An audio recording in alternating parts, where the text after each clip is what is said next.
Estamos presentando Este Oeste.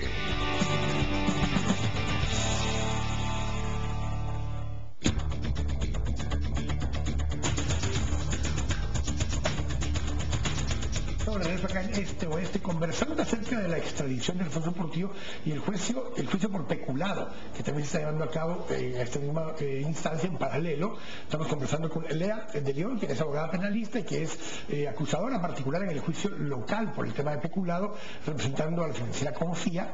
Y estamos también con Gabriel Orellana, quien es abogado constitucionalista y que ha llevado la parte del proceso de extradición de Alfonso Portillo. Hablábamos un poco antes del corte que efectivamente se están llevando en paralelo. Todas las instancias acusadoras apelan la resolución o la sentencia absolutoria que se da en el caso de peculado, pero profundicemos un poco en el tema de Confía. Tú representas a Confía, ¿por qué? ¿Cómo se ve involucrado y cómo estás ahí como parte acusadora? Aparte de que el Estado también está como parte acusadora. Pues la pura verdad es que la financiera que yo represento fue la que armó este caso. Nosotros iniciamos un proceso en contra de Armando Yorquiteño.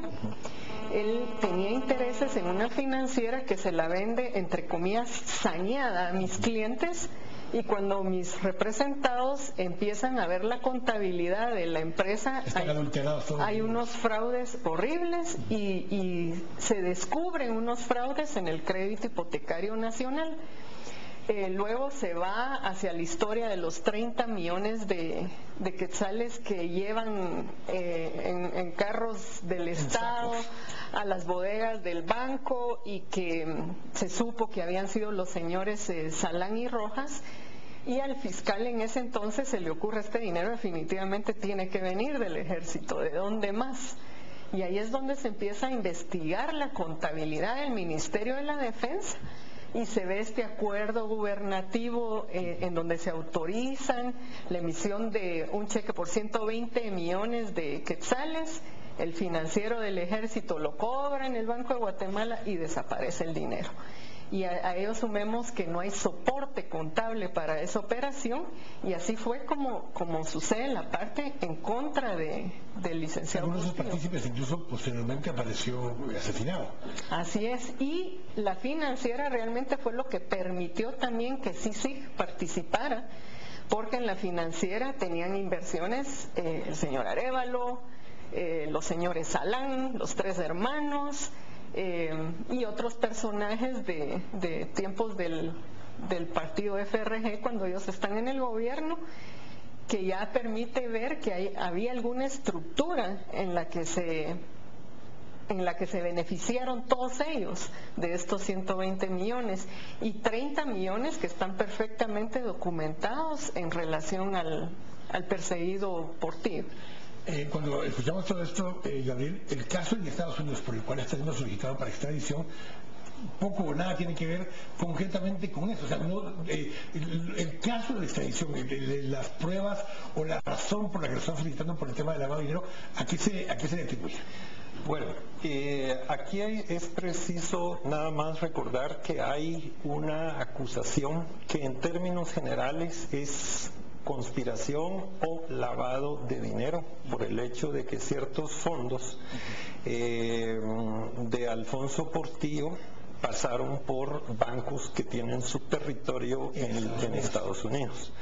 Ahora bien, algunos de estos cargos, pues el punto es que tendrán que ser probados en su momento. Recordemos que un proceso de extradición no prejuzga. Correcto. No establece si es cierto o no. Exacto. Lo que está comentando simplemente si hay pruebas suficientes para poder extraditar. Existe una creencia muy generalizada en muchos guatemaltecos, que es de que sencillamente de aquí se lo llevan a Sing Sing o a cualquier cárcel de los Estados Unidos, pero se olvidan de que... mismo ahí en Cuba, ¿no? Sí, o a Guantánamo, sí, o si bien le va, o a Afganistán. No, él goza de un derecho al debido proceso y, como les decía anteriormente, goza de la posibilidad de que se le diera una medida sustitutiva en tanto el proceso se verifica, y cabe la posibilidad de que salga absuelto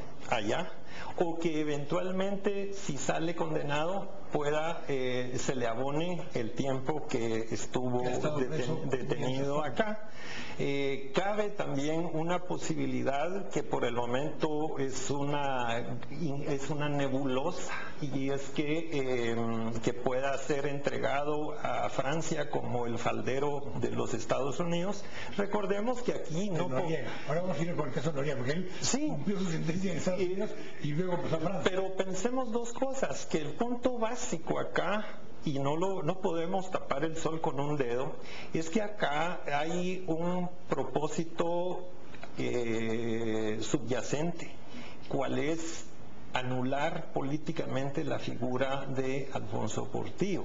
En otras palabras, 10, 12 años que él esté fuera del panorama político, para muchas personas significa que él va a perder... Estos son algunos de los argumentos políticos que está usando el expresidente con relación a esto, de que hay personas con nombre y apellido que él señala que están detrás de estas acusaciones.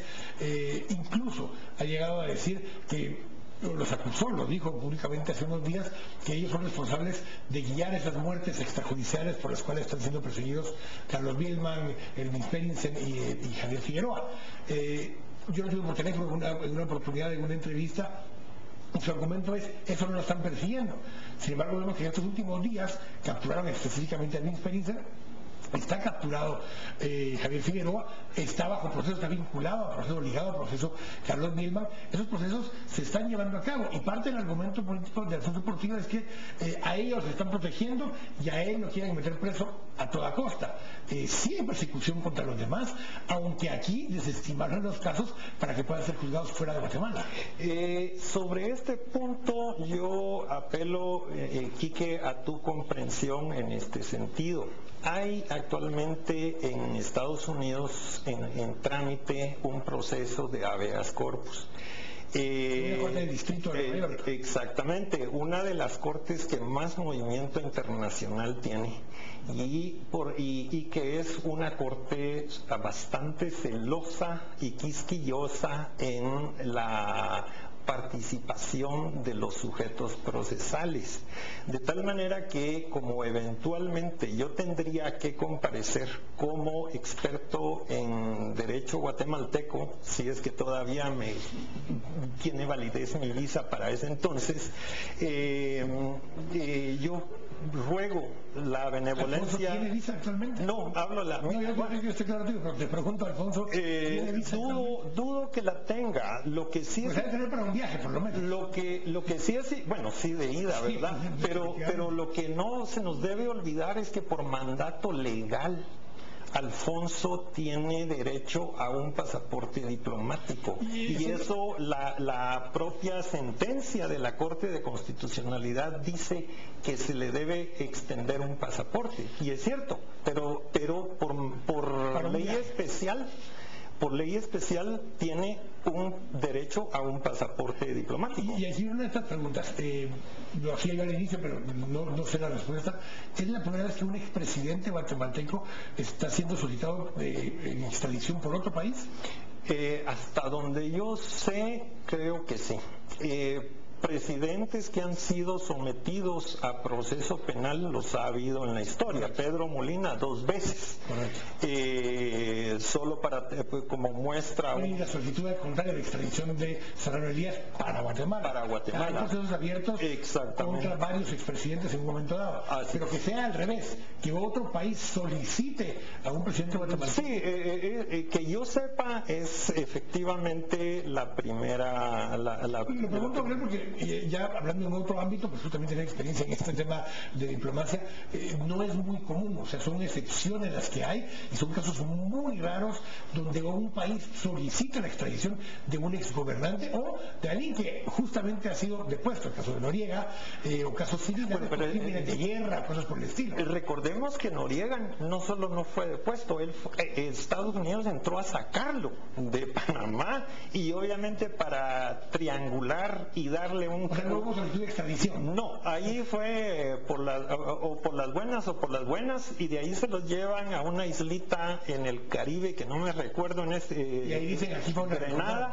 no, y de ahí cambian de nave para una ficción jurídica. ¿Qué pudo haber pasado esto, Gabriel, cuando efectivamente identifican dónde está Alfonso Portillo? En el primer momento, que decía Lea hace un momento, estaba en un punto donde podía haberse ido para Honduras o para Belice. En ese momento lo pudieron haber subido en una lancha, colocarlo en aguas internacionales y decir, aquí lo encontramos, nos lo llevamos a Estados Unidos. Esa es una práctica muy común de los Estados Unidos. Tuvieron la oportunidad de hacerlo en ese momento, estaban ahí mismo para poder subirlo a una lancha y no lo hicieron. De hecho, lo trajeron ese mismo día en helicóptero a Guatemala para poder ponerlo.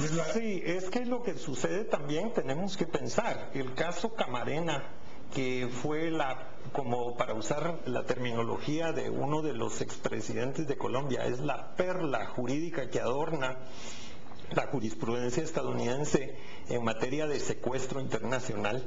Expliquemos un poco el caso, porque es justamente una persona que es puesta en una lancha en el mar, en aguas internacionales, y lo mueven hacia California. Exactamente, entonces eso les daba, creo yo, les da a los estadounidenses por lo menos un viso de que ya era suficiente lo que se estaba haciendo, y obviamente pues era más práctico para ellos, tenían la fuerza, los recursos, etcétera, para traerlos y obviamente ponerse un clavel en el ojal, ¿verdad? Somos los superhéroes. Veamos cuántas columnistas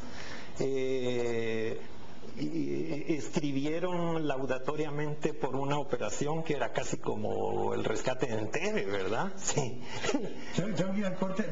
Al volvernos a hablar un poco justamente vamos a mencionar la historia de los casos. Por el caso que estamos hablando con Lea, se dan ciertas condiciones donde qué es exactamente lo que piden los accionistas, qué es lo que sucedió, porque hay una parte civil y una parte penal al final, porque hay una pérdida de un patrimonio no solo para el Estado, pero también para los accionistas que participaron de este negocio.